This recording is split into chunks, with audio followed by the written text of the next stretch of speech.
মাহে রমজানে রোজা রাখে, রোজা যদি রাখে ঈমান ইহতিসাবের সাথে যদি রোজা রাখে এবং তারাবির নামাজ পড়ে, যথাযথ মর্যাদায় তারাবির নামাজ পড়ে, রাত জেগে জেগে যদি তারাবি পড়ে, তাহাজ্জুদ পড়ে, আমার উম্মত তোমরা শোনো, মায়ের পেট থেকে বের হয়ে আসা একটা সন্তান যেমন একেবারে নিষ্পাপ, মাহে রমজান শেষ হওয়ার আগে আমার উম্মতকে আল্লাহ ওই রকম নিষ্পাপ বানায় দেবে।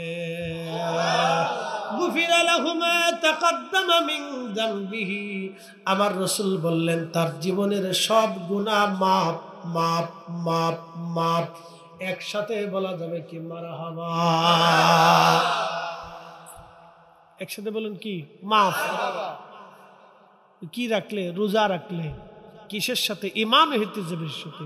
সুদের টাকা দিয়ে না, ঘুষের টাকা দিয়ে না, অন্যের মাল কেড়ে খাওয়ার টাকা দিয়ে রোজা রাখা যাবে না। কথা ঠিক আছে না? হালাল খাবার দিয়ে। যদি বলেন কি খাবার? হালাল খাবার।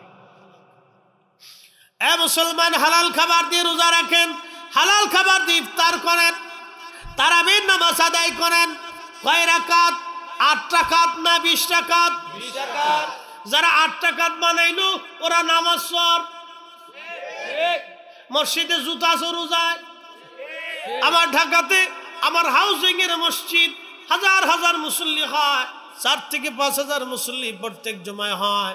বাজান, হাউজিং এর তো সব কোয়ালিটির মানুষ আছে, ধনী থেকে দরিদ্র সব ধরনের মানুষ এখানে আছে, বুজুর্গ থেকে দুষ্ট, কোনো কিছুই বাদ নাই।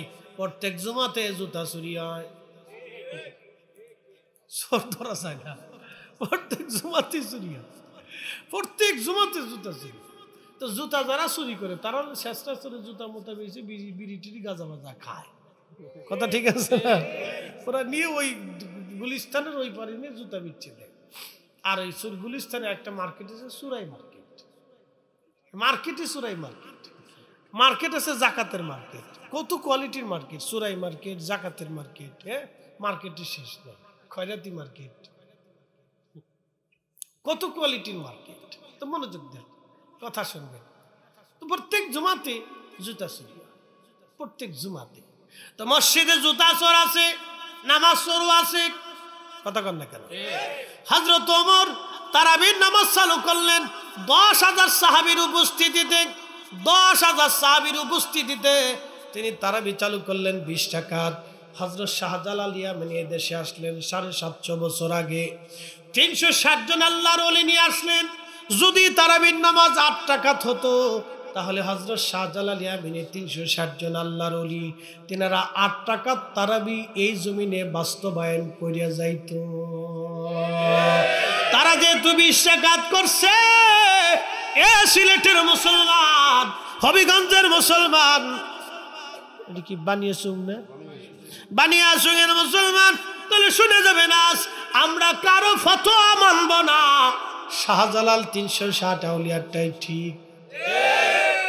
এবার মক্কা মদিনা থেকেও যদি বড় হুজুর আসে তাকে মানা যাবে না, কারণ শাহজালালের জুতা টানার যোগ্যতাও হয় না। হাত করে বলেন ঠিক কি না? কোন সন্দেহ আছে? তেলের গাড়ি তেলে চলে, হাওয়ার গাড়ি হাওয়ায় উড়ে, বিনা তেলে চালাই গাড়ি নবী সুলাইমান, আমরা সেই মুসলমান। আল্লাহর ওলিরা যে ইসলাম আমাদের দেশে নিয়ে আসছে এটাই ঠিক ইসলাম। এই ইসলামে মারামারি নাই, কাটাকাটি নাই, রক্তপাত নাই, খুন খারাপি নাই, অন্যের মাল কেড়ে খাওয়া নাই, অন্যের সম্পদ মেনে খাওয়া নাই, অন্যের বাড়ি ভাঙা নাই, অন্যের বাড়িতে আগুন দেওয়া নাই, অন্যের সম্পদ চুরি করা নাই। কথা বল না কেন? এত সুন্দর ইসলাম আল্লাহর ওলিরা আমাদেরকে দিয়ে গেলেন। এটার নাম তাসাউফ, এটার নাম সুফিবাদ। তাসাউফের ইসলাম, তাসাউফের ইসলামের ভিতরে শুধু মহব্বত আর ভালোবাসা, আদব লেহাজ, আদব মহব্বত সাহস, এটা হচ্ছে তাসাউফের ইসলাম। রসুল প্রেম, নবীর আদর্শ, আল্লাহর কোরআনের বিধান। খুব মনোযোগ দিয়ে শুনে যাবেন। মাহে রমজান আসলে তারাবি পড়বেন 20 রাকাত, কম কম পড়বেন না। আমার দেশে যারা তারাবির নামাজ 8 টাকাত বানাইতে চায় তাদের চিন্তা আমরা 8 টাকার তারাবি বানাবো। আজ পর্যন্ত তারা একটা পতিতলায় বন্ধ করতে পারে নাই, কিন্তু নামাজ কমাইছে। আজ পর্যন্ত একটা পতিতলায় থেকে বের করে আইনে পতিতার সংখ্যা কমাইতে পারছে? তার এই সংখ্যা কমায় নাই, কিন্তু নামাজের সংখ্যা কমাই দিচ্ছে। কি কথা কন না? কে বুঝে যাবেন, বুঝে তারপরে যাবেন। এগুলো হলো শয়তানি। একসাথে বলেন কি? শয়তানি, শতানি, শতানি। এগুলো মুসলমানদের ভিতরে ফাসাদ সৃষ্টিকারী।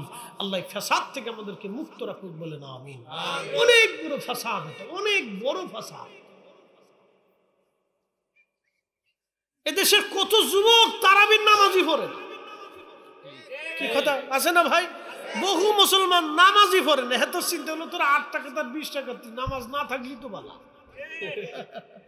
এই চিন্তা করে যে নামাজ না থাকলেই তো ভালো। তোরা 8 টাকা তার 20 টাকা নিয়ে ঝগড়া করিস, না থাকলেই বলে এটা বাদ দিয়ে দিতাও বলা। ও নামাজি পড়ে না। মনোযোগ দেন।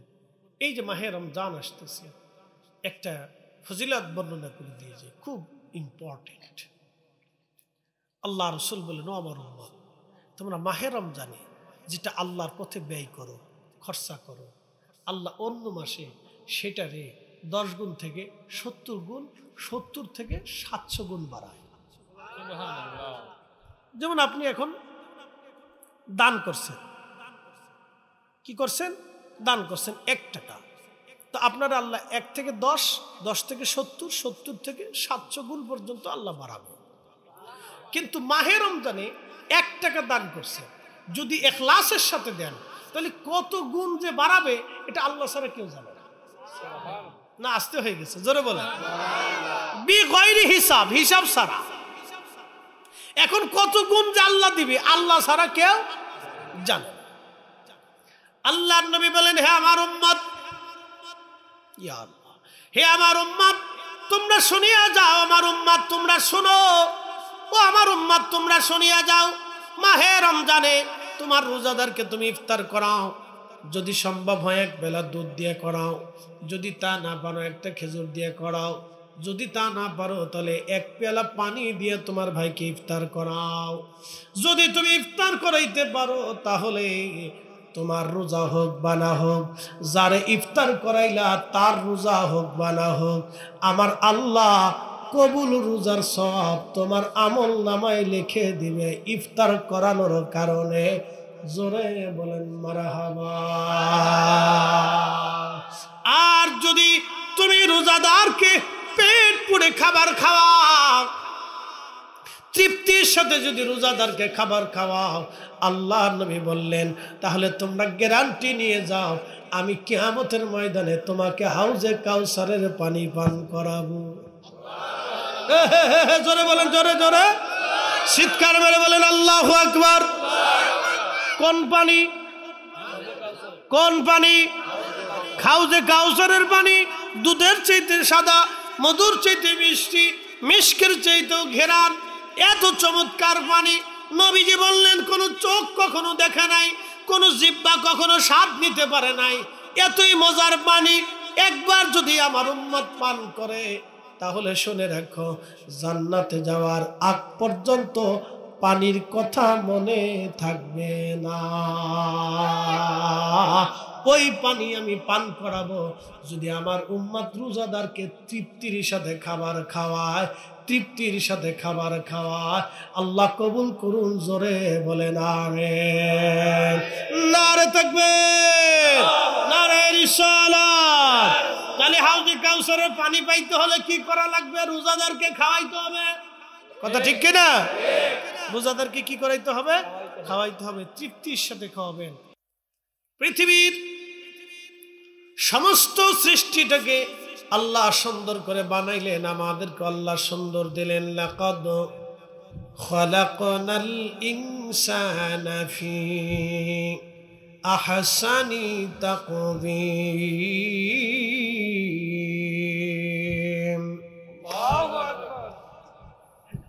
রব্বুল আলামিন আমাদেরকে বেশি সুন্দর করে সৃষ্টি করলেন, দুনিয়ার যত জাতি সত্তা বানাইলেন সব জাতিসত্তা থেকে আল্লাহ আমাদেরকে আলাদা করলেন, সৌন্দর্য দিলেন।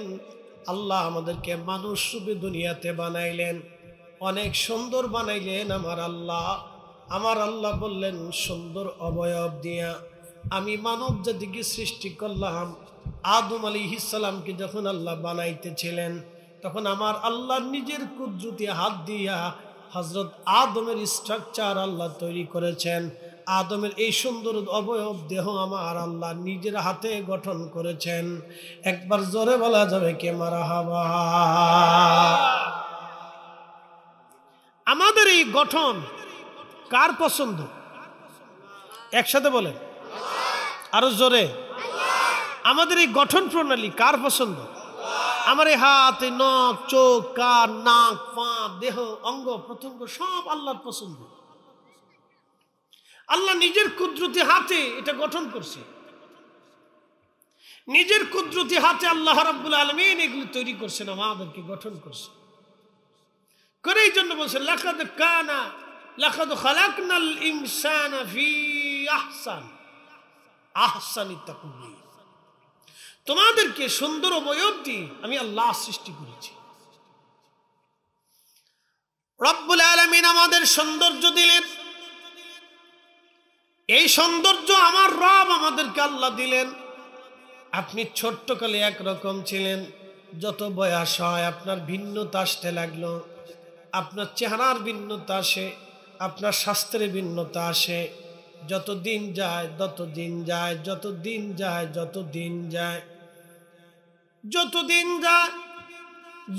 দিন যেতে লাগলো, আপনি তত দিন যেতে লাগলো। যত দিন যেতে লাগলো তত আপনার পরিবর্তন আসতে লাগলো, চেঞ্জ হতে লাগলো। যত দিন যায় আপনার পরিবর্তন হয়, চেঞ্জ হয়। একসময় আপনি বৃদ্ধ হয়ে গেলেন। আল্লাহ তার মানে অর্থ হলো আমাদের বডি, চেহারা, স্বাস্থ্য আমাদের নিয়ন্ত্রণে নাই। এই সব কিছু আমার রব, আমার আল্লাহর নিয়ন্ত্রণে। কথা বলেন ঠিক কিনা? এর পুষ্পবাসী মনোযোগ দিয়ে শুনে যাবেন। যেহেতু এশার নামাজের পরপরই আমার সময় এসে গেছে, আপনারাও এসে গেছেন। আমাদের পরবর্তী বক্তাও সময় মতো এসে যাবে। আমার দায়িত্ব আপনাদেরকে বুঝিয়ে যাওয়া, কেন পৃথিবীতে আল্লাহ আমাদেরকে বানাইলেন, কেন আদর করে আল্লাহ বানাইলেন। কত জাতি হইল না তার প্রেম প্রীতি, ঠিক কিনা? অবশেষে মানুষ বানায় প্রেমের কারণে। প্রেমের ডোরি বান্ধরে মা দিনার শোনে। বাবুই পাখি একটা পাখি বাসা বানায়। কি বানায়? বাবুই পাখি বাসা বানায়। আপনি তার বাসাটার কাছে যে দেখবেন এত সুন্দর করে সুনিপুণ ভাবে সে বাসা বানাইলো। বাসার ভিতরে পানি যায় না, রৌদ্র যায় না, বাতাস ঢুকে না, একেবারে নিশ্চিন্তভাবে কত চমৎকার করে বাবুই বাসা বানাইলো।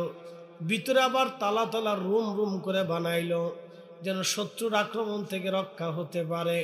আচ্ছা বলেন তো, এই বাবুই পাখির বাসা বানানোর কৌশল কি আমরা শিখাইলাম না আল্লাহ দিছে? মনোযোগ দিয়ে কথা শুনবেন।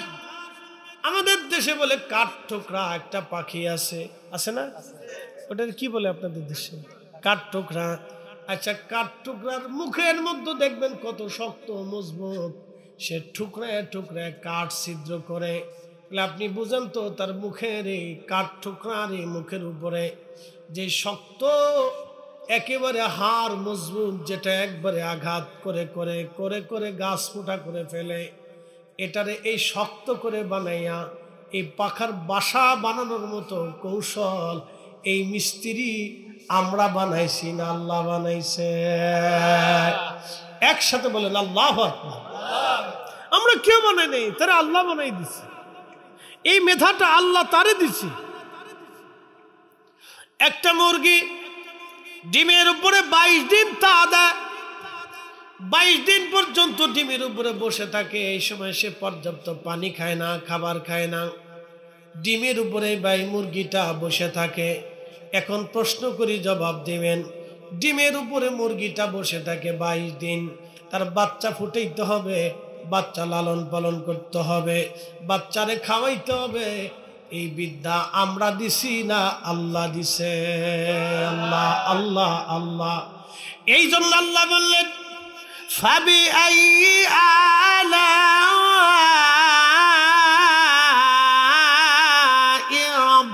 বিকুমা তুকাযিবান।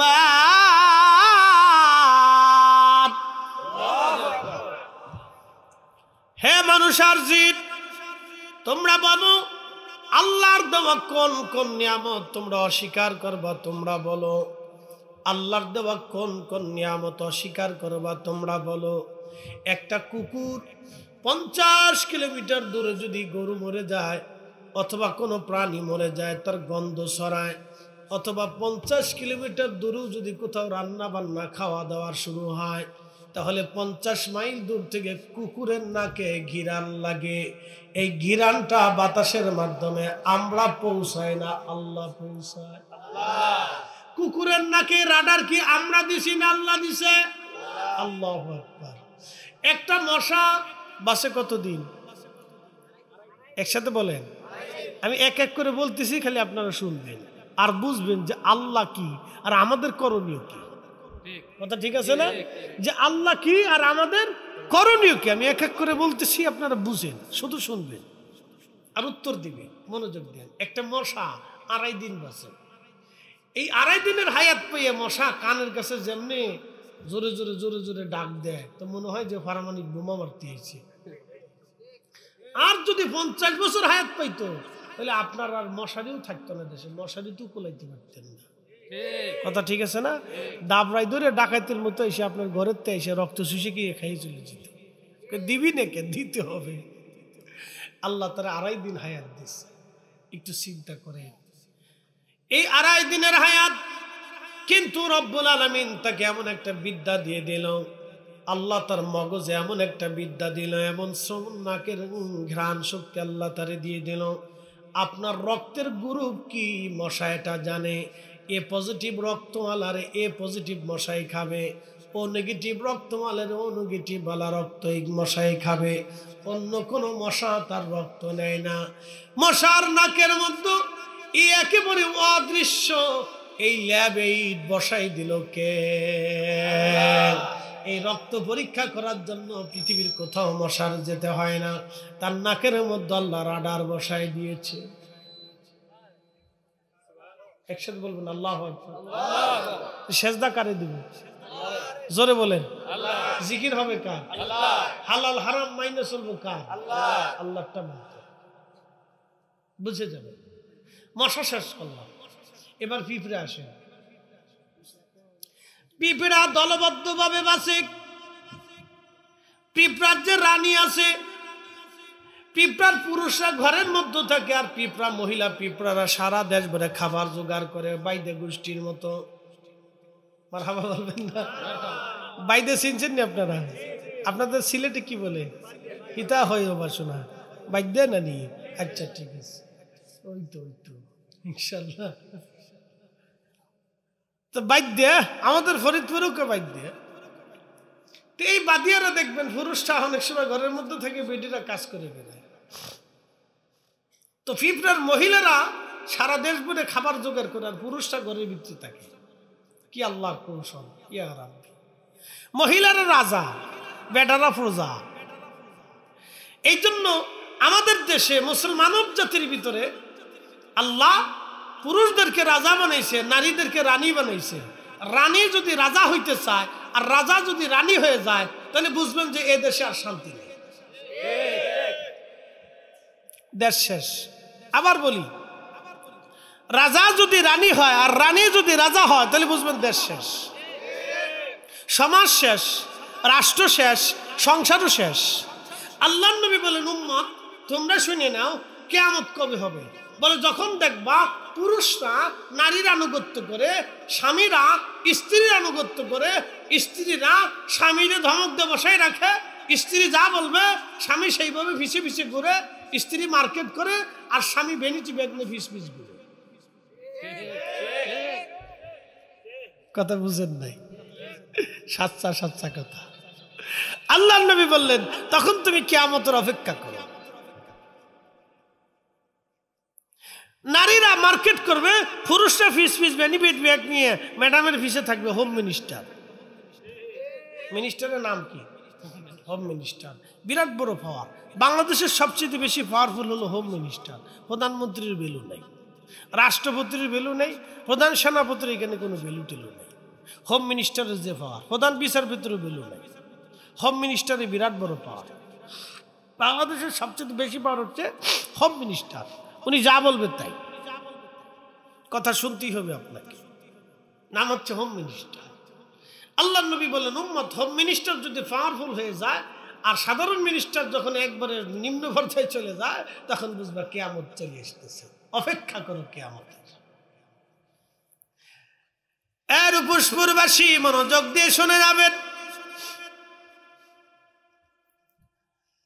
পিঁপড়ার নারী সমাজরা কর্তৃত্ব করে আর পুরুষরা ঘরের মধ্যে থাকে, তারা বাচ্চা কাচ্চা ফুটায়। খুব মনোযোগ দিবেন। কিন্তু পিঁপড়াদের একটা দল আছে, তারা রাজার কথা অনুযায়ী চলে, রাজার কথার বাহিরে তারা যায় না, দলবদ্ধভাবে তারা থাকে, দল ছাড়া হয় না। বন্যার সময় সিলেটে দেখবেন সারা বন্যাতে কোটি কোটি মন পানি দিয়ে সারা এলাকায় পানির নিচে ডুবে যায়, কিন্তু আবার পরবর্তী 3 মাস পরে পিঁপড়া সারা অঞ্চলে পিঁপড়া দেখবেন। এত পিঁপড়া কোথার থেকে আসলো? এত বন্যার মধ্যে পিঁপড়া কোন জায়গা ছিল? আচ্ছা বলেন, বন্যার ভিতরে পিঁপড়াদেরকে বাঁচাই কে? বলে ওরা কেমনে বাঁচে? প্রচন্ড বন্যা যখন হয় তখন ওরা পানির মধ্যে ভাসতে থাকে, পাতার উপরে ভাসে। যদি পাতা না পায় তাহলে গাছে ওঠে, গাছ যদি না পায় কোনো রকম যদি একবার ছুটিয়ে যায় তাহলে ওরা 8-10টা পিঁপড়া না যত পিঁপড়া থাকে একসাথে একটা পিঁপড়া আর একটা পিঁপড়ারে জড়াই ধরে রাখে। কোনো পিঁপড়ারে ছাড়ে না। সবাই সবাইকে জড়াই ধরে রাখে পানির উপরে তারা ভাসতে থাকে। আর মানব জাতিরে যদি বলেন তোর ভাই বন্যার মধ্যে পড়ে গেছে, বাঁচাইতে যাইয়া একসাথে জড়ায় থাকবে না, দেখবেন আস্তে করে হাত ছেড়ে দিবে, তুই আমার ঘুষি মারছিলি একদিন। এটা মানব জাতি। পিঁপড়া চাইতে নিকৃষ্ট, বুঝে যাবেন আল্লাহু আকবার। অথচ আল্লাহ আমাদেরকে শ্রেষ্ঠত্ব দিয়েছে, আল্লাহ আমাদেরকে সম্মানিত করেছে, মর্যাদাওয়ালা বানিয়েছে। অথচ একটা পিঁপড়া বেঈমানি করে না, এক পিঁপড়া আর এক পিঁপড়া জড়িয়ে ধরে রাখে, কামড় দিয়ে চেপে ধরে রাখে, বন্যার ভিতরে তারা ভাসতে থাকে পানির উপর। অথচ এই মানুষ নিজের আপন ভাই ছোট ভাই বড় ভাইকে দেখতে পারে না, বড় ভাই ছোট ভাইকে দেখতে পারে না। কি কথা কর না, জোরে বলেন। এই অবস্থা আমাদের মানব জাতির ভিতরে। অথচ পিঁপড়া দলবদ্ধভাবে বসে থাকে।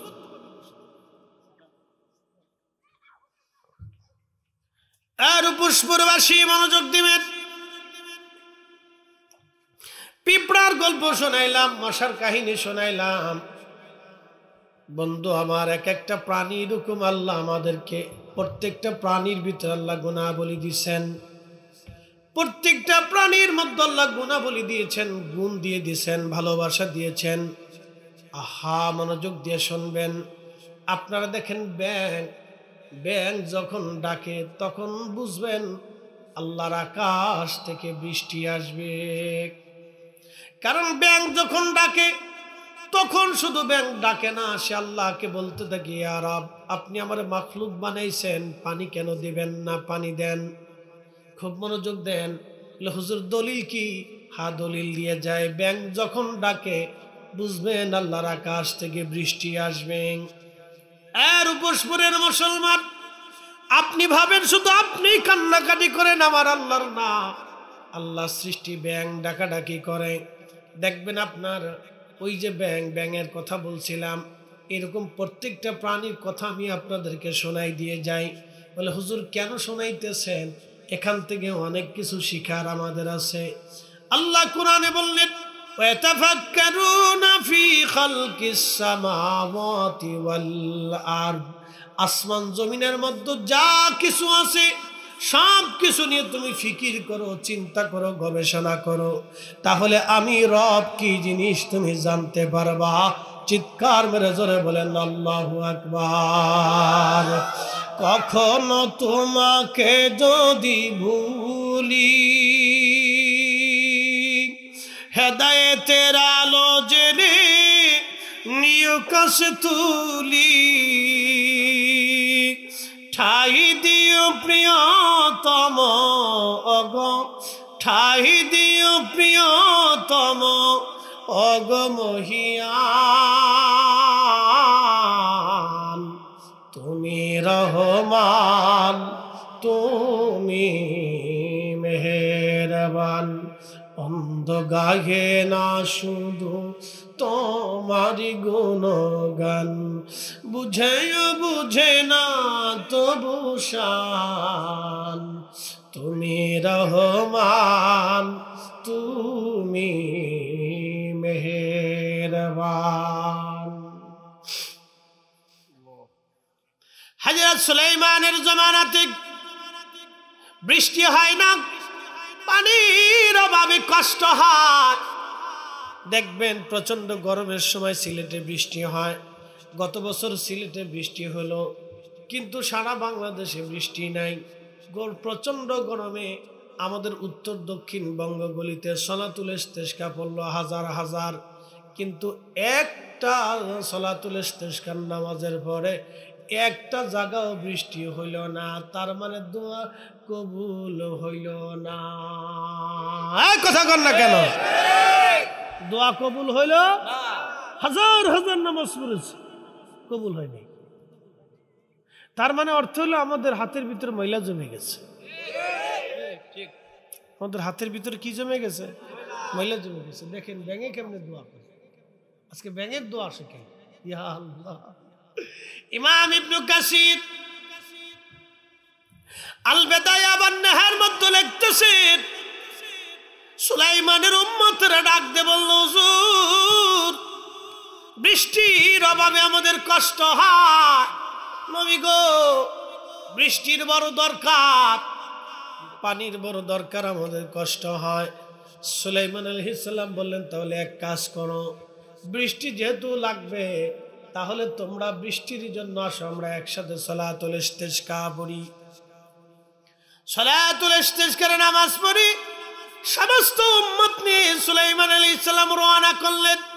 কিছু দূর যাওয়ার পরে সুলাইমান নবী দেখতেছে একটা ব্যাঙ, একটা ব্যাঙ, একটা ব্যাঙ তার নিচের দুই পায়ের উপরে ভর দিয়ে সামনের দুইটা পা বলেন আর হাত বলেন, এই ব্যাঙ ওই হাত দুইটা আসমানে বাড়াই দিয়ে আল্লাহর দরবারে কাঁদে আর বলে, আল্লাহ আল্লাহ মাখলুক বানাইছো, ব্যাঙ বানাইছো, পানি ছাড়া তো বাঁচতে পারি না। আল্লাহ আল্লাহ মাখলুক বানাইছো, পানি ছাড়া আমাদের কষ্ট হয়। আল্লাহ বৃষ্টির অভাবে পানি না থাকায় কষ্ট হইতেছে। আল্লাহ আমি ব্যাঙ দোয়া করি তুমি বৃষ্টি দিয়ে দাও, আল্লাহ পানি দাও, আল্লাহ পানি দাও, আল্লাহ পানি দাও। সুবহানাল্লাহ, একসাথে বলেন সুবহানাল্লাহ, আরো জোরে। দোয়া করে কে? এ বলা পান, তোরা ব্যাঙ মারিস নি কিন্তু, ঠিক আছে? গিরগিটি ফিটাইতা, গিরগিটি গিরগিটি মারবা, কিন্তু ব্যাঙ ফিটাইতা না। ব্যাঙ আল্লাহর বাধ্য প্রাণী। একসাথে বল মারহাবা। ব্যাঙ আল্লাহর কি? বাধ্য প্রাণী। ব্যাঙ মারবেন না কিন্তু কখনো। ব্যাঙ এক আল্লাহর বাধ্য প্রাণী। বলে ব্যাঙ আল্লাহর বাধ্য প্রাণী কেমন? হযরত ইব্রাহিম খলিলুল্লাহকে আগুনের মধ্যে ফালানোর পরে ব্যাঙ আস্তে করে পিছুটা ঘুরাইয়া ছোট ছোট করে পেশাব সারে। আল্লাহ ডাক দিলেন, ব্যাঙ পেশাব করো কেন? ব্যাঙ বলে, ইয়া রাব্বি ইব্রাহিমের আগুন নিবাই। আল্লাহ ডাক দিল, রে ব্যাঙ তোর পেশাবে কি আগুন আর নিবেনি? ব্যাঙ বলে, হা রাব্বি আমিও জানি আমার এই সামান্য পেশাবে এত বড় আগুন নিভবে না, 2 মাইল দূর থেকে যে আগুনের কাছে যাওয়া যায় না, আমার এই ছোট্ট সামান্য পেশাবে কি করে সে আগুন নিভবে? তবে রব্বুল আলামিন কিয়ামতের কঠিন ময়দানে কোটি কোটি মাখলুকের ভিড়ে তুমি যেই দিন আমাকে ডাক দিয়ে বলবা, ব্যাং আমার খলিলকে যখন আগুনের মধ্যে ফালাইছিল তখন তোমার করণীয় কি, কি ভূমিকা ছিল তোমার? তখন আমি বলবো, ইয়া রাব, আমি আমার সামান্য পেশাব ছেড়ে দিয়ে আল্লাহ আমি ইব্রাহিমের আগুন নিবানোর চেষ্টা করেছিলাম। আমার আল্লাহ খুশি হয়ে ডাক দিয়ে বলল, ব্যাং যা, তোর পেশাব আমি পাক বানাই দিলাম। আমার উম্মতের শরীরে পেশাব যদি তুই কখনো ছেড়ে দিস, আমার উম্মতের শরীর আমার বান্দার শরীর অপবিত্র হবে না, নাপাক হবে না। একবার জোরে বলা যাবে কি মারহাবা? ব্যাং জোরে বলে কিতা তো না শুনছনি তোমরা? ব্যাং ফিটাইতা না, মারহাবা কোকা। ব্যাং মারা যাবে, মারতেন না, ব্যাং মেরেন না, এটা আল্লাহর বাধ্য প্রাণী। তার 2টা ঘটনা আমি নবী আলাইহিস সালামের জীবনী থেকে শুনাইলাম। ব্যাং আল্লাহর বাধ্য প্রাণী, সাবধান, ওরে মারবেন না। এই ব্যাং হাত তুলে বলে, রাব্বি বৃষ্টি দাও। সুলাইমান আলাইহিস সালাতু ওয়াস সালাম মুস্কি হাসে, মারহাবা কোন, কি হাসে? উনি তো দেখতেছে হট কানেকশন ব্যাঙের সাথে আল্লাহ। মারহাবা কোন, কার কানেকশন চলে? ব্যাঙের সাথে আল্লাহ। ব্যাঙ আল্লাহর সাথে কথা বলতেছে, আল্লাহ তুমি আমরা বানাইছো, পানি ছাড়া চলতে পারি না, তো পানি দেও। কষ্ট হচ্ছে আল্লাহ, আল্লাহ পানি দেও, আল্লাহ বৃষ্টি দেও, আল্লাহ বৃষ্টি দেও। আপনি শুনেন ব্যাঙ ভরাত ভরাত ভরাত করে ডাকে, আসলে সে ডাকে না, সে বলে আল্লাহ পানি দেও, আল্লাহ পানি দেও, আল্লাহ পানি দেও, আল্লাহ পানি দেও। কখনো তোমাকে যদি ভুলি, হেদায়েতের আলো জেলে নিয় কাছে তুলি, ঠাই দিও প্রিয়তম অগমহিয়ান, তুমি রহমান তুমি মেহেরবান। অন্ধ গাহে না শুধু তোমারি গুণগান, বুঝে না তবু শান, তুমি রহমান তুমি মেহেরবান। আলম তারা আন্নাল্লাহা ইয়াসজুদু লাহু মান ফিস সামাওয়াতি ওয়া মান ফিল আরদ। আলম তারা, নবী আপনি কি দেখেন নাই? আমার শাটা চিনি শাটা দিলে ভালো হতো, আমি চিনির সাথে খেপছি না, এমনি থেকে সমস্যা নেই, এমনি ডায়াবেটিস না, কিন্তু চিনি দিয়ে খাইলে কণ্ঠ বসে আসে, ক্লিয়ার থাকে। একসাথে বলি না আল্লাহু আকবার, তো খুব মনোযোগ দিবেন। যে কথা বলছিলাম, আল্লাহ কোরআনে বলে, আলাম তারা, নবী গো আপনি কি দেখেন না, আন্নাল্লাহ ইয়াসজুদু লাহু মান ফিস সামাওয়াতি ওয়া মান ফিল আরদ, আসমান ও জমিনের ভিতরে যাহা কিছু আছে সব আমি আল্লাহকে সিজদা দেই। সুবহানাল্লাহ, মারহাবা। সিজদা কাকে দেয়? আল্লাহকে। আল্লাহ ডাক দিছে, হাবিব আপনি দেখেন নাকি, আপনি কি লক্ষ্য করেন না গো নবীজি, আসমান ও জমিনের ভিতরে ভূমণ্ডল নবমণ্ডলে যা কিছু আছে সব আমি আল্লাহকে সিজদা দেই। খুব মনোযোগ দিয়ে কথা শুনবেন। আশ-শামসু ওয়াল কমারু ওয়ান নুজুমু ওয়াল জিবালু ওয়াশ-শাজারু ওয়াদ-দাওয়াবু ওয়া কাসীরুম মিনান নাস। সূর্য আমি আল্লাহকে সিজদা দেই, নক্ষত্র আমি আল্লাহকে সেজদা দেয়, চাঁদ আমি আল্লাহকে সেজদা দেয়, পাহাড় আমি আল্লাহকে সেজদা দেয়, গাছ আমি আল্লাহকে সেজদা দেয়, ওয়াদাওয়াবু যত প্রাণী আছে সব আমি আল্লাহকে সেজদা দেয়, যত প্রাণী সব আমি আল্লাহকে সেজদা দেয়, গরু ছাগল হাঁস মুরগি ভেড়া বকরি, বন্য প্রাণী গৃহপালিত প্রাণী, জঙ্গলে অধিবাসী বাহিরের অধিবাসী, সব প্রাণীগুলি আল্লাহকে সেজদা দেয়, সব প্রাণী আমি আল্লাহকে সেজদা দেয়। নবী ওয়া কাসীরুম মিনান নাস, কিছু সংখ্যক মানুষ আমাকে সেজদা দেয়, সব মানুষ আমি আল্লাহকে সেজদা দেয় না। কিছু মানুষ পাথরের সামনে সেজদা দেয়, প্রতিমার সামনে সেজদা দেয়, সূর্যের সামনে সেজদা দেয়, সমুদ্রের সামনে সেজদা দেয়, গাছের সামনে সেজদা দেয়, পাহাড়ের সামনে সেজদা দেয়।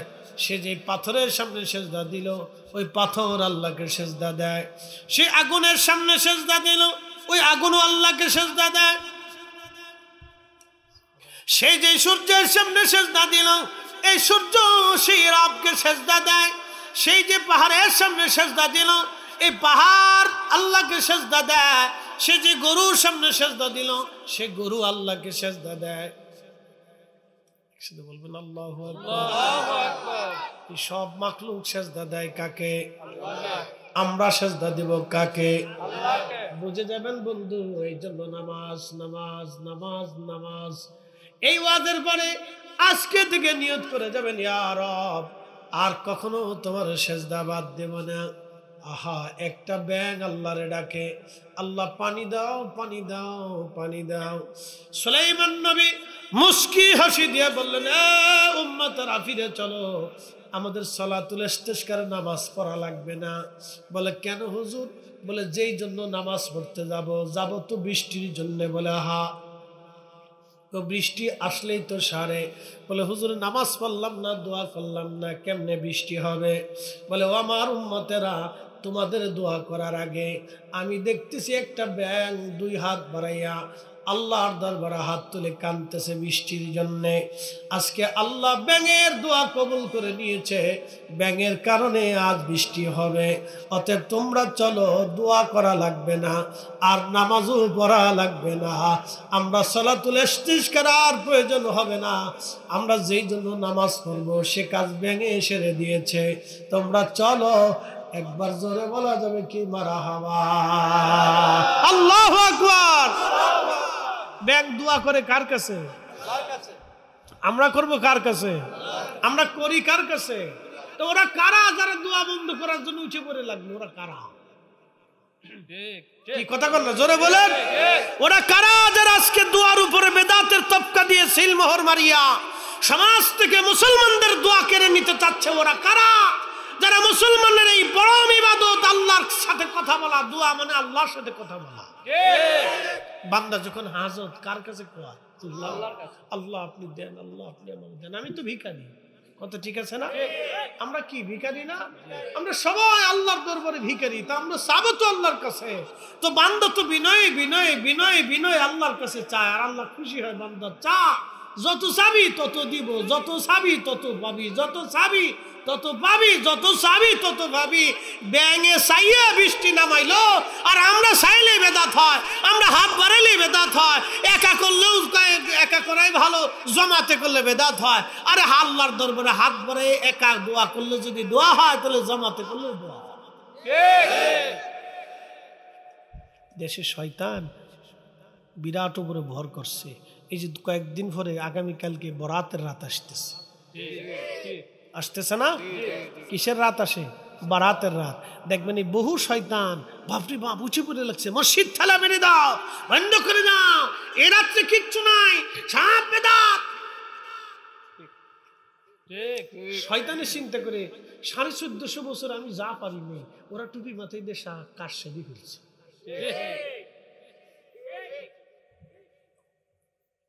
শয়তানের চিন্তা করে আমি যা 1450 বছরে পারি নাই, ওরা টুপি মাথায় দিয়ে ফতোয়া দিয়ে তা কাজ সেরে দিছে।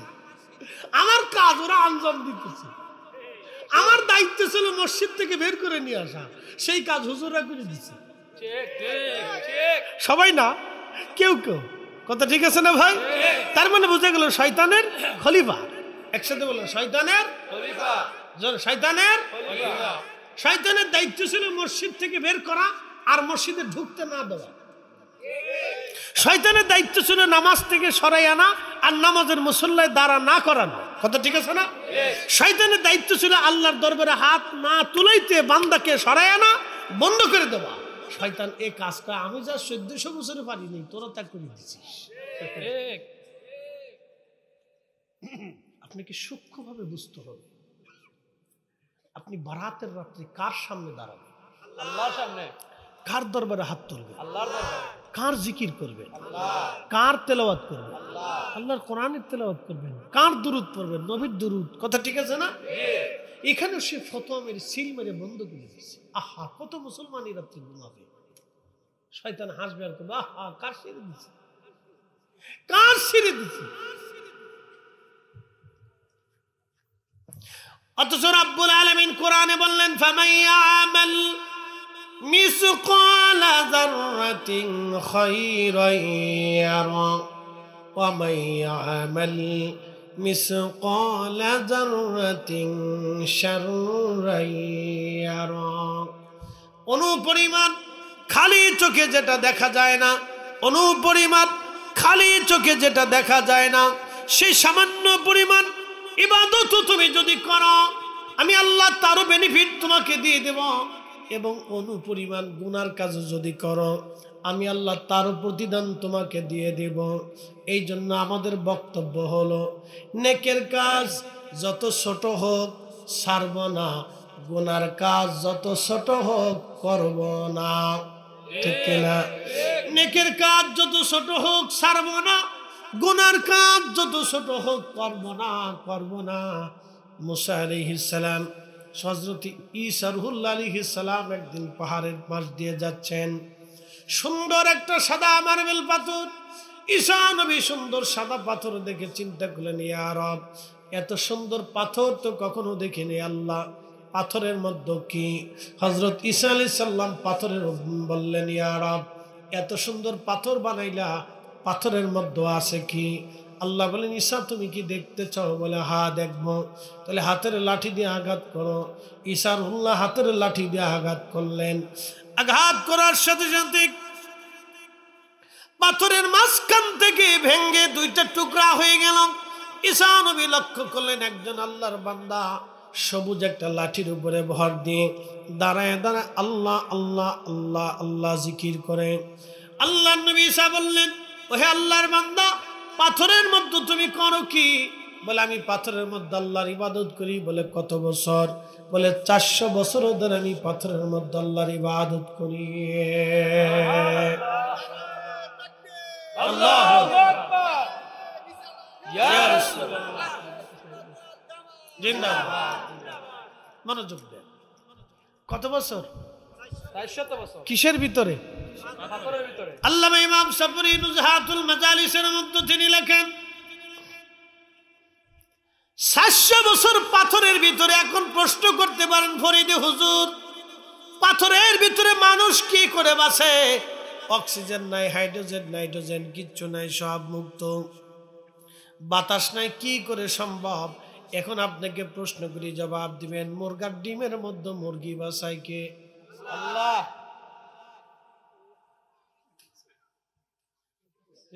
কি কথা কর না কেন?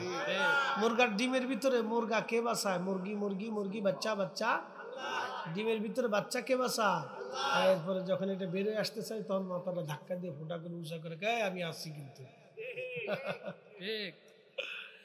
আমি আসি কিন্তু, ভিতরেতে বেরোয় আসে। কিন্তু তার আগে আল্লাহ তার এই মুরগির ডিমের ভিতরে বাঁচায় রাখছি। ইয়া রব, আপনি একটু চিন্তা করেন তো, একটু চিন্তা করলে, আপনার একটু গবেষণা করলে বুঝতে পারবেন, মুরগির ডিমের ভিতরে মুরগি বাঁচাইলে আমার আল্লাহ, আমার রব, আমার আল্লাহ, আমার আল্লাহ 4 রঙের মশলা দিয়া, 4 রঙের মশলা দিয়া যে কইরাছে তোর গঠন,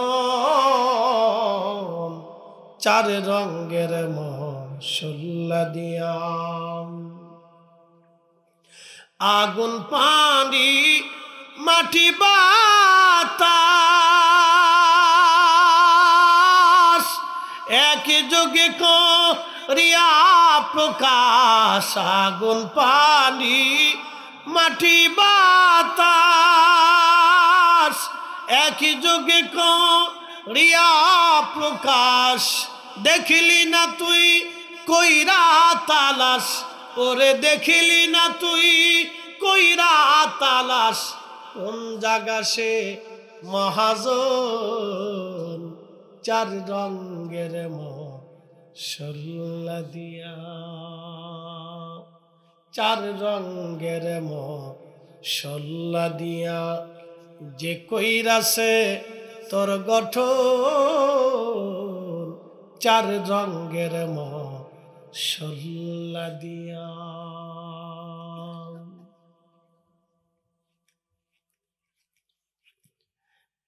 এর পুষ্পরবাসী হযরত ঈসা রুহুল্লাহ ডাক দিলেন, আল্লাহর বান্দা 400 বছর ধরে তুমি পাথরের মধ্যে তুমি খাও কি, আল্লাহ তোমাকে খাওয়ায় কি? আল্লাহর বান্দা বললেন, হুজুর এই যে পাথরের ভিতরে আল্লাহ আঙ্গুর গাছ লাগায় রাখছে, আমার আল্লাহ এই আঙ্গুর খাওয়াইয়া খাওয়াইয়া আমার 400 বছর ধরে পাথরের ভিতরে ইবাদত করায়। মুজাহাতুল মাজালিসের ভিতরে হযরত আল্লামা ইমাম সাবুরি রাহিমাহুল্লাহ তিনি লিখতেছে, ঠিক তখনই ঈসা রুহুল্লাহ ডাক দেখা, রাব্বি এর চাইতে মর্যাদাওয়ালা কোন বান্দা দুনিয়াতে আর আসেনি। আল্লাহ আল্লাহ আল্লাহ 400 বছর ধরে যিনি পাথরের মধ্যে ইবাদত করলেন, কোনো গুনাহ নাই, শুধু নেক আর নেক, নেক আর নেক, নেকি আর নেকি রব্বুল আলামিন, এমন বান্দা আসেনি। আর আল্লাহ ডাক দিলেন, ঈসা এর চাইতে দামি বান্দা আমি দুনিয়াতে বানাবো। বলে আল্লাহ তারা কারা? ঈসা নবীকে আল্লাহ বলেন, ঈসা রে তারা আমার আখিরি নবীর উম্মত। আল্লাহ কি কারণে তাদের এত মর্যাদা হবে রাব্বি? কোন কারণে তাদের এত দাম হবে? আল্লাহ ডাক দিয়ে বললেন, ঈসা এই জন্য আমি আল্লাহ তাদেরকে বিশেষ বিশেষ রাত দিয়ে দিব। তার একটা রাত হবে লাইলাতুন নিসফি মিন শাবান, শাবানের 14 তারিখ দিন যায় রাত। আমার আখেরি নবীর উম্মত একটা রাতে ইবাদত করলে আমি আল্লাহ আমার এই বান্দার 400 বছরের নেকির চাইতে বেশি নেকি আমি আমার বান্দার আমল নামায় আখেরি নবীর উম্মতের আমল নামায় দিয়ে দেব। একসাথে বলে আরো জোরে, ত্রিভুবনের প্রিয় মুহাম্মদ বলেন, ত্রিভুবনের প্রিয় মুহাম্মদ এলো রে দুনিয়ায় রে, সাগর আকাশ বাতাস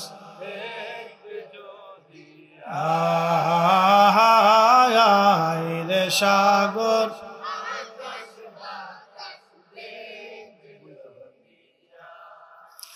ধুলির ধরা বেহেশত আজ, ঠিক কি না?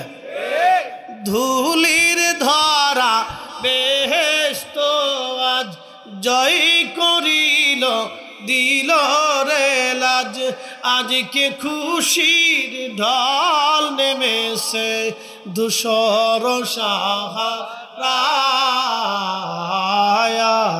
রে, সাগর আকাশ বাতাস দেখবি যদি আহায় রে, সাগর আকাশ বাতাস দেখবি যদি আয়। শুধু আমার নবী আখেরি নবীর উম্মতের জন্য আমার রব আমার আল্লাহ এত মর্যাদা দিয়ে দিলেন। এক রাত বারাতের রাত আল্লাহ রাত্রি সব উম্মতকে মাফ করে দেয়, কিন্তু দুই শ্রেণীকে আল্লাহ মাফ করে না। এক নম্বরে যারা মুশরিক, যারা পাথরের সামনে সেজদা দেয়, প্রতিমার সামনে মাথা নত করে, গাছের সামনে সেজদা দেয়, আল্লাহ ব্যতীত অন্য কাউকে খোদা মনে করে, স্রষ্টা মনে করে, আল্লাহর সাথে শরীক স্থাপন করে। আল্লাহর নবী বললেন, ইমাম নুরউদ্দিন হাইসামি মাজমুউজ জামায়াতের ভিতরে বিশুদ্ধ সনদে তিনি লেখেন, আল্লাহ সবাইরে মাফ করে, কিন্তু মুশরিক আও মুশাহিদ এবং দুই নম্বরে যারা হিংসুটে হিংসা করে, হিংসা, জোরে বলেন কি? আরো জোরে, জোর হয় না কেন? জোরসে বলো। এই এক কারণে বাঙালি পিছিয়ে পড়ে রয়েছে। আমি সারা জীবনের আমার যত গবেষণা দেখছি শুধু হিংসা। বাঙালিদের আর কোনো দোষ নেই, এরা কাজ করে ভালো, কর্মটা আছে ভালো, শুধু হিংসা। একজন বিদেশ গেলে আরেকজনের ভালো লাগে না, এক ভাই পয়সাওয়ালা হলে আরেকজনের কাছে খারাপ লাগে, কথা ঠিক আছে না? একজনে ভালো খাইলে আরেকজনের কাছে হিংসা লাগে। এক দোকানদার ভালো বিক্রি করলে পাশের দোকানদার হিংসা করে, এক গাড়ি চালক ভালো রুজি করলে আরেকজনে হিংসা করে। এই শুধু হিংসার কারণে এ জাতির পরিবর্তন হইল না, তকদিরের পরিবর্তন হয় নাই, শুধু হিংসা, শুধু হিংসা। এই বাঙালি জাতির ভিতরে শুধু হিংসা, এই কারণে এদের তকদিরের পরিবর্তন হলো না। বিরাট বড় হিংসা, হিংসার কারণে কেউ ভালো কাজ করতে পারে, বিরাট হিংসা, অনেক বড় হিংসা। আপনি চলে যান ইউরোপে, পাবেন না হিংসা। তারা কাজ করে সময় পায় না, একজন আরেকজনের পিছনে লাগে না। চার দোকানে বসলে এ জাতি শুধু সমালোচনা করতে থাকে, আলোচনা সমালোচনা, বাপ রে বাপ। মনে হয় যে বিশিষ্ট রাজনীতিবিদ, ইসলামিক চিন্তাবিদ, এরপরে মুফতি আজম, সাইকুল হাদিস সব চার দোকানে বসে থাকে। অর্থনীতিবিদ, একবারে বুজুর্গ, সুফি সাধক, শাহ সুফি, কি কথা নাম দিছি শাহ সুফি, তার জীবনে কোনো গুণা নাই, খালি সবার সমালোচনা করতে থাকে। একমাত্র সে বুঝে আমি ছাড়া সব বেঠিক, আমি একা ঠিক আছি। এ জাতির ভাগ্যের পরিবর্তন হলো শুধু হিংসার কারণে।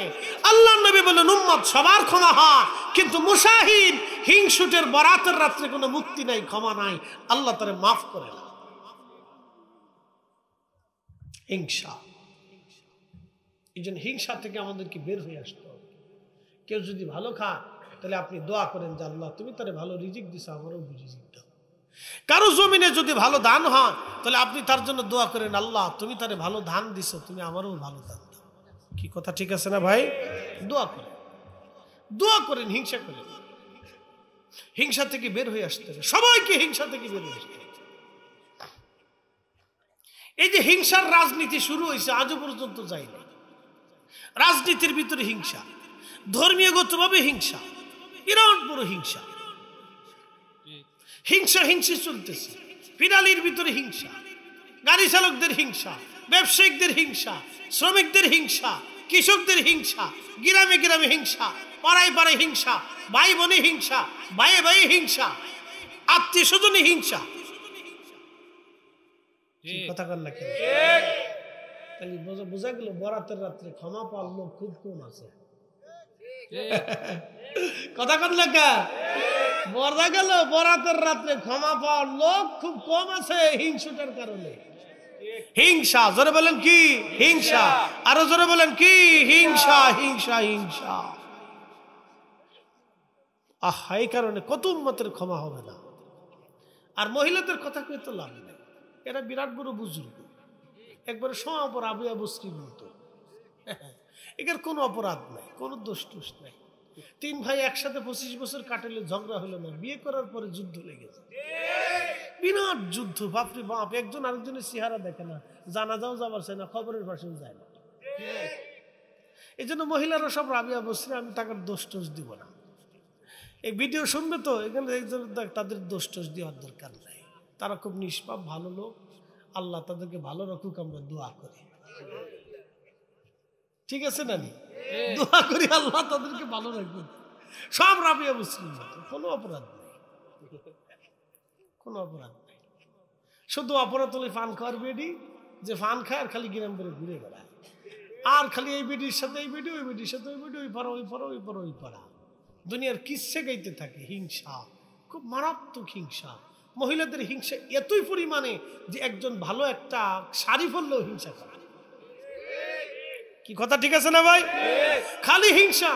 যদি আপনি আপনার বউয়ের সামনে অন্য বেটির প্রশংসা করেন তো আপনার জান শেষ।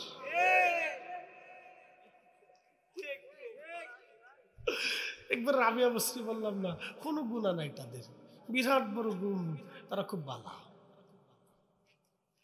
যদি খালি একবার আপনার স্ত্রীর সামনে অন্য বেটির প্রশংসা করেন তো শেষ। তো একবারে মরার একদিন পর্যন্ত আপনার এই খোঁটা শুনতেই হবে। তাহলে আপনি তৈরি থাকেন, লিখিতভাবে নিয়ে নেন যে মরার একদিন পর্যন্ত মনে আমাকে একটু শুনতেই হবে। প্রস্তুতি নিয়ে থাকবেন, মাথা ঠান্ডা রাখবেন, শুনবেন আর হাসবেন, আর কিছু করতে পারবেন না। হিংসা, কথা কন না কেন, ঠিক কিনা? হিংসা। আল্লাহ হিংসার কারণে এই বারাতের রাত্রে কত মানুষকে আল্লাহ মাফ করবে না তার হিসাব নেই। হিংসা।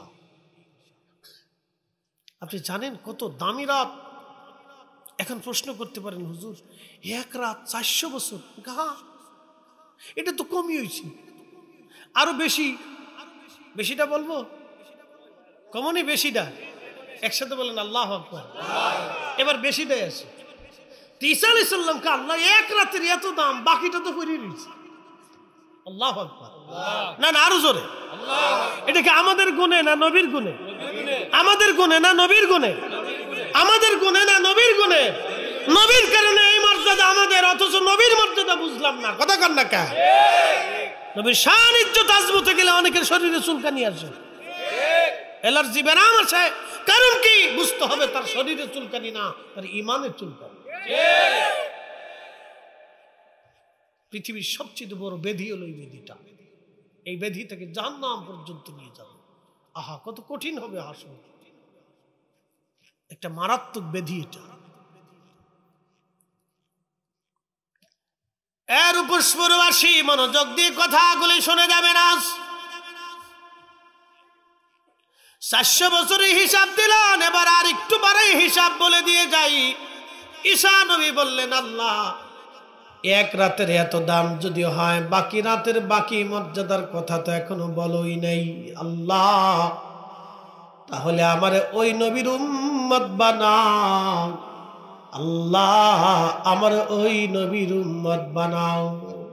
হযরত ঈসা নবীর দোয়া আমার আল্লাহ কবুল করে নিয়ে বলেন, হাই ঈসা, তোমাকে ওই নবীর উম্মত বানাই দিলাম। কিয়ামতের ময়দানের আগে তুমি আসবা পৃথিবীতে। ইমাম মাহদী যখন দুনিয়াতে আসবে, তাকে সাহায্য করার জন্য আল্লাহ আসমান থেকে, চতুর্থ আসমান থেকে আমার আল্লাহ ঈসা নবীকে 2 ফেরেশতার কাঁধে ভর দেওয়ায় ঈসাকে নামাবে। বর্তমান সিরিয়া নাম, আগে নাম ছিল শাম। এই শামের কোন এক সাদা মসজিদ, এটা বাইতুল আকসার আশেপাশে হতে পারে, এই সাদা একটা মসজিদের উপরে তাকে নামানো হবে। ওখান থেকে ঈসা রুহুল্লাহ মার্চ করে মুসলমান নিয়ে বাইতুল্লাহতে আসবে। ইমাম মাহদী আলাইহিস সালাতু ওয়াস সালাম বাইতুল্লাহে দাঁড়ানো থাকবে। নামাজের সময় ঘনিয়ে যাবে। ঈসা নবী বাইতুল্লাহতে হেরেমের মধ্যে তিনি ঢুকবেন। কাবা শরীফের সামনে হযরত ইমাম মাহদী দাঁড়ানো। ইমাম মাহদী জায়নামার মুসল্লা থেকে সরে এসে বলবেন, আপনি আল্লাহর নবী ছিলেন, জলিল কদর রাসূল ছিলেন, অতএব আপনি নবীর উম্মত হয়ে পৃথিবীতে আসছেন। নবী ঈসা রুহুল্লাহ, আপনি আজকে হেরেমে নামাজ পড়াবেন, আমরা সব মুসলমান আপনার পিছনে নামাজ পড়ব।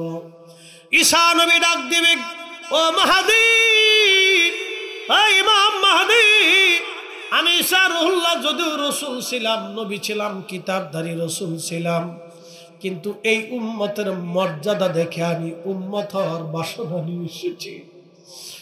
আমি এই উম্মতের মর্যাদা দেখে এই উম্মত হওয়ার বাসনা নিয়ে দোয়া করেছি, আল্লাহ কবুল করেছে। আল্লাহ আমাকে পৃথিবীর শেষ প্রান্তে তোমার সাহায্যের জন্য দুনিয়াতে পাঠাইলো আমার আল্লাহ। ওগো মাহদী, আমি উম্মতের ইমাম হওয়ার জন্য আসি নাই, মাহদী তুমি নামাজ পড়াবা, আমি এই উম্মতের ইমামের পিছনে নামাজ পড়ার জন্য এসেছি। আজকে আমি মুসল্লি হব, তুমি না ইমাম হবা, চিৎকার মেরে বলেন আল্লাহু আকবার। এই একসাথে বলেন আল্লাহু আকবার। নারে রিসালাত, ইয়া রাসূলুল্লাহ, আহলে সুন্নাত ওয়াল জামাত জিন্দাবাদ জিন্দাবাদ। আল্লামা মুফতি জহির ইসলাম ফরিদী সাহেব জিন্দাবাদ জিন্দাবাদ। আল্লাহকে যে পাইতে চায়, হযরতকে ভালোবেসে, আরশ কুরসি লৌহ কলম না চাহিতেই পেয়েছে সে। আল্লাহু সাল্লি আলা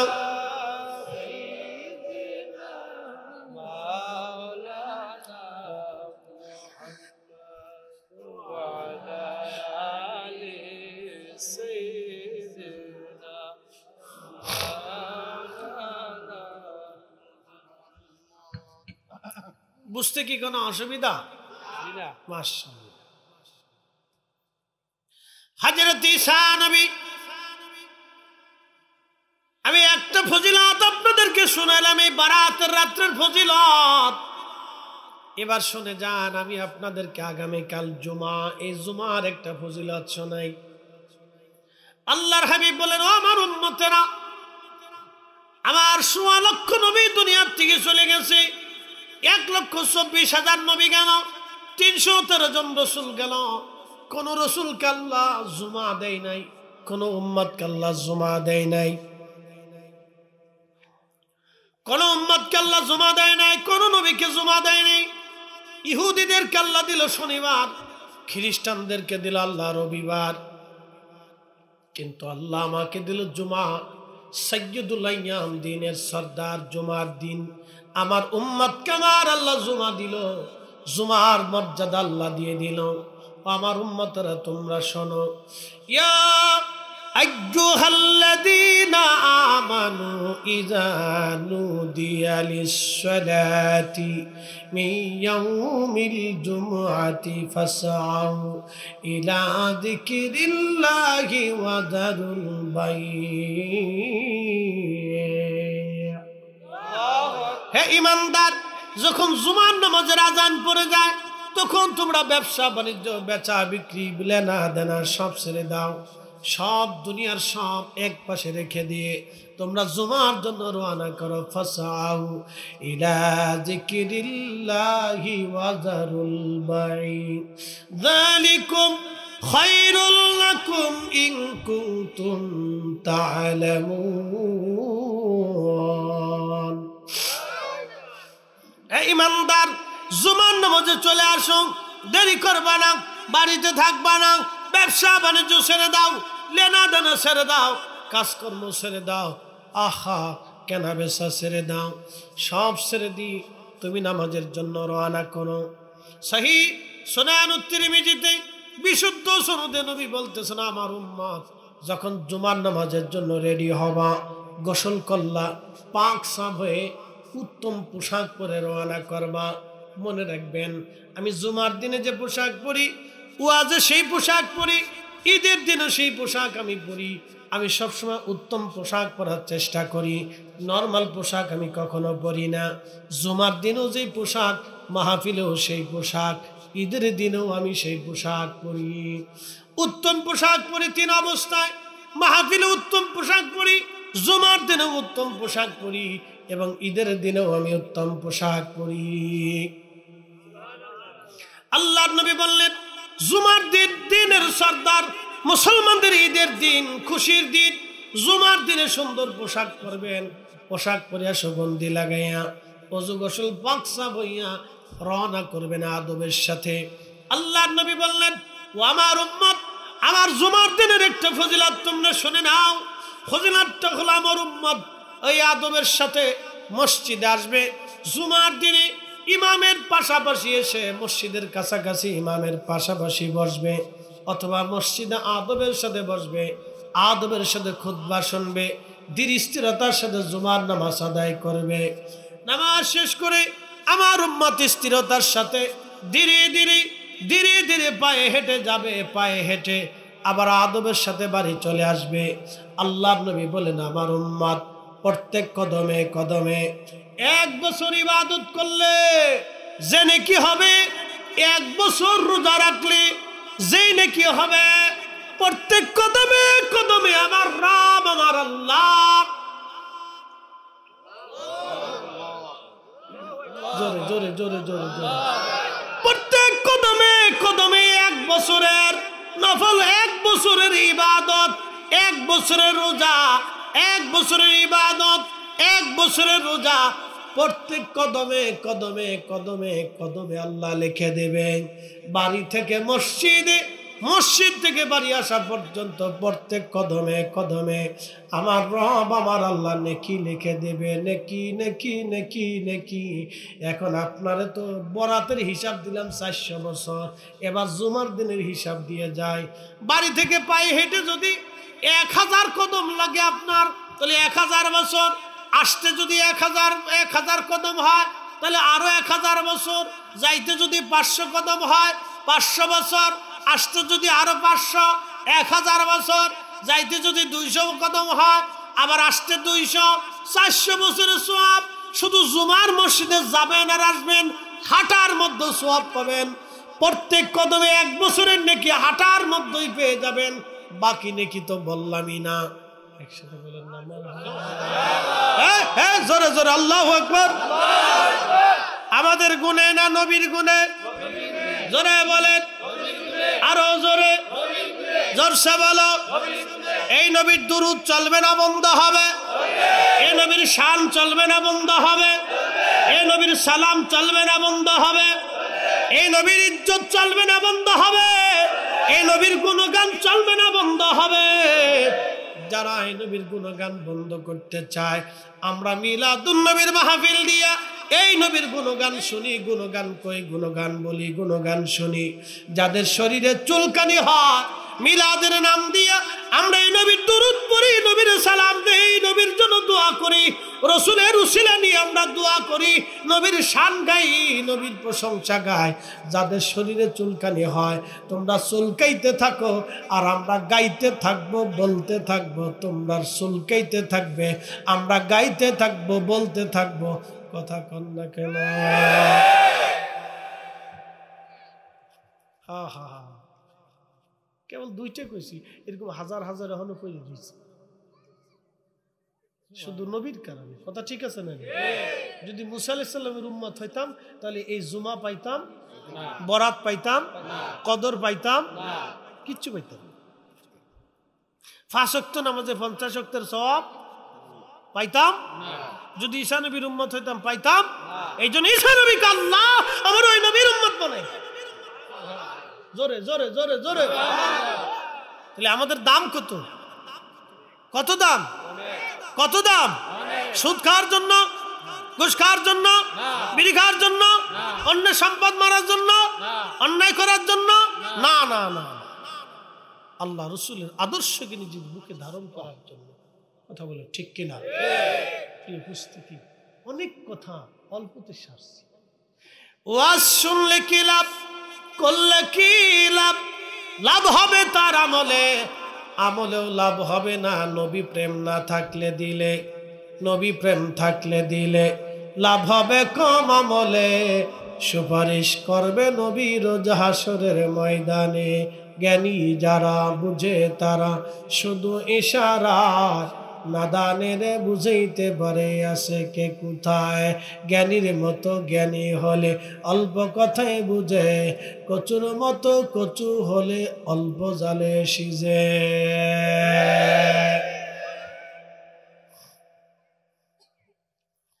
এ মুসলমান, আহা, আমি শুধু আপনাকে নবীর উম্মতের ফজিলত শুনাইলাম, শুধু সামান্য ফজিলত শুনাইলাম, বাকিটা এখনো বলা হয় নাই। বাকি আরো কত ফজিলত পড়ে আছে। ইয়া রাব্বি, ইয়া আল্লাহ, এই নবীর উম্মত হওয়া ভাগ্যের ব্যাপার, মর্যাদার ব্যাপার। আল্লাহ আমাদেরকে এত বড় সম্মানিত করলেন, এত বড় মর্যাদাওয়ালা করলেন। আজকে থেকে নিয়ত করে যাবেন, সামনে মাহে রমজান আসতেছে, মাহে রমজান আসতেছে। এখন মাহে রমজানের একটা ফজিলত বলে দিয়ে যায় না? বলবো? না কষ্ট হবে? মাহে রমজান এত ফজিলত আল্লাহ এই রমজানে দিয়ে দিলেন। প্রিয় নবী বললেন, আমার উম্মত কেউ যদি মাহে রমজানে রোজা রাখে, রোজা যদি রাখে ঈমান ইহতিসাবের সাথে যদি রোজা রাখে এবং তারাবির নামাজ পড়ে, যথাযথ মর্যাদায় তারাবির নামাজ পড়ে, রাত জেগে জেগে যদি তারাবি পড়ে, তাহাজ্জুদ পড়ে, আমার উম্মত তোমরা শোনো, মায়ের পেট থেকে বের হয়ে আসা একটা সন্তান যেমন একেবারে নিষ্পাপ, মাহে রমজান শেষ হওয়ার আগে আমার উম্মতকে আল্লাহ ওই রকম নিষ্পাপ বানায় দেবে। গুফিরা লাহু মা তাকদ্দামা মিন যামবিহি, আমার রাসূল বললেন তার জীবনের সব গুনাহ মাফ মাফ মাফ মাফ। একসাথে বলা যাবে কি মারহাবা? একসাথে বলেন কি? মাফ। কি রাখলে? রোজা রাখলে। কিসের সাথে? ঈমান ও ইহতিসাবের সাথে। সুদের টাকা দিয়ে না, ঘুষের টাকা দিয়ে না, অন্যের মাল কেড়ে খাওয়ার টাকা দিয়ে রোজা রাখা যাবে না। কথা ঠিক আছে না? হালাল খাবার দিয়ে। যদি বলেন কি খাবার? হালাল খাবার। এ মুসলমান, হালাল খাবার দিয়ে রোজা রাখেন, হালাল খাবার দিয়ে ইফতার করেন, তারাবির নামাজ আদায় করেন। কয় রাকাত? 8 রাকাত না 20 রাকাত? 20 রাকাত। যারা 8 রাকাত বানাইলো ওরা নামাজ পড়, মসজিদে জুতা চোর যায়। আমার ঢাকাতে আমার হাউজিং এর মসজিদ, হাজার হাজার মুসল্লি হয়, 4 থেকে 5,000 মুসল্লি প্রত্যেক জুমায় হয়। বাজান, হাউজিং এর তো সব কোয়ালিটির মানুষ আছে, ধনী থেকে দরিদ্র সব ধরনের মানুষ এখানে আছে, বুজুর্গ থেকে দুষ্ট, কোনো কিছুই বাদ নাই। প্রত্যেক জুমাতে জুতা চুরি হয়, চোর ধরা যায় না, প্রত্যেক জুমাতে চুরি হয়, প্রত্যেক জুমাতে জুতা চুরি। তো জুতা যারা চুরি করে তারা চেষ্টা করে জুতা মোতা বেশি বিড়ি টিড়ি গাঁজা মাজা খায়। কথা ঠিক আছে না? ওরা নিয়ে ওই গুলিস্তানের ওই পারে নিয়ে জুতা বিচ্ছে দেয়। আর এই গুলিস্তানে একটা মার্কেট আছে, সুরাই মার্কেট, মার্কেটই সুরাই মার্কেট। মার্কেট আছে জাকাতের মার্কেট, কত কোয়ালিটির মার্কেট, সুরাই মার্কেট, জাকাতের মার্কেট। হ্যাঁ, মার্কেটের শেষ নয়। খয়রাতি মার্কেট, কত কোয়ালিটির মার্কেট। তো মনোযোগ দেন, কথা শুনবেন। তো প্রত্যেক জুমাতে জুতা চুরি, প্রত্যেক জুমাতে। তো মসজিদে জুতা চোর আছে, নামাজ চোরও আছে। কথা কন না কেন? হযরত ওমর তারাবির নামাজ চালু করলেন 10,000 সাহাবীর উপস্থিতিতে। 10,000 সাহাবীর উপস্থিতিতে তিনি তারাবি চালু করলেন 20 রাকাত।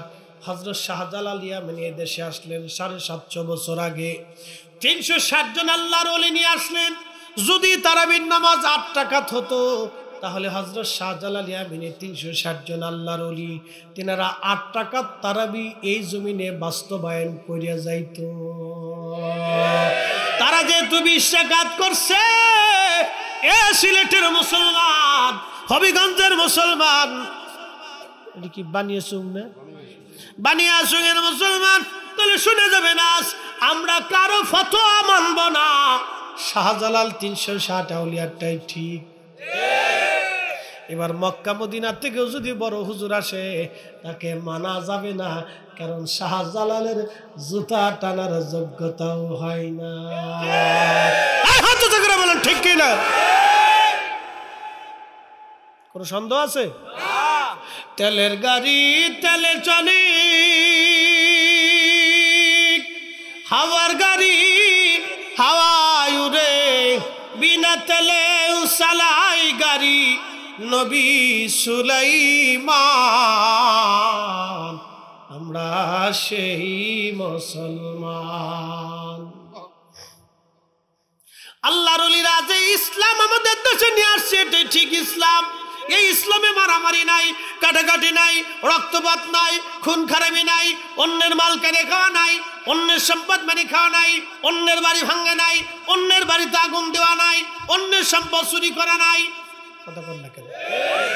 এত সুন্দর ইসলাম আল্লাহর ওলিরা আমাদেরকে দিয়ে গেলেন। এটার নাম তাসাউফ, এটার নাম সুফিবাদ। তাসাউফের ইসলাম, তাসাউফের ইসলামের ভিতরে শুধু মহব্বত আর ভালোবাসা, আদব লেহাজ, আদব মহব্বত সাহস, এটা হচ্ছে তাসাউফের ইসলাম। রসুল প্রেম, নবীর আদর্শ, আল্লাহর কোরআনের বিধান। খুব মনোযোগ দিয়ে শুনে যাবেন। মাহে রমজান আসলে তারাবি পড়বেন 20 রাকাত, কম কম পড়বেন না। আমার দেশে যারা তারাবির নামাজ 8 রাকাত বানাইতে চায় তাদের চিন্তা আমরা 8 রাকাত তারাবি বানাবো। আজ পর্যন্ত তারা একটা পতিতলায় বন্ধ করতে পারে নাই, কিন্তু নামাজ কমাইছে। আজ পর্যন্ত একটা পতিতলায় থেকে বের করে আইনে পতিতার সংখ্যা কমাইতে পারছে? তার এই সংখ্যা কমায় না, কিন্তু নামাজের সংখ্যা কমাই দিচ্ছে। কি কথা কন না? কে বুঝে যাবেন, বুঝে তারপরে যাবেন। এগুলো হলো শয়তানি। একসাথে বলেন কি? শয়তানি। এগুলো মুসলমানদের ভিতরে ফাসাদ সৃষ্টিকারী। আল্লাহ ফাসাদ থেকে আমাদেরকে মুক্ত রাখুক, বলেন আমিন।